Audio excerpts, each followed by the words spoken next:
காணாத கண்களில்லை, காணாமல் நாளது நகர்வதில்லை.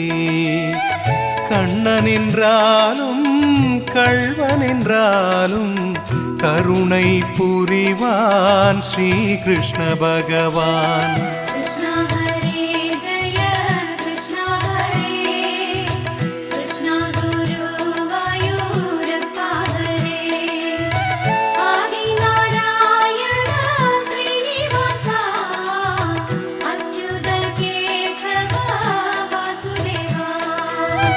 அழகிய கண்ணனின் அடிதனை எண்ணுவர், அவனது தொல்லைகள் அனைத்தையும் தாங்குவர்.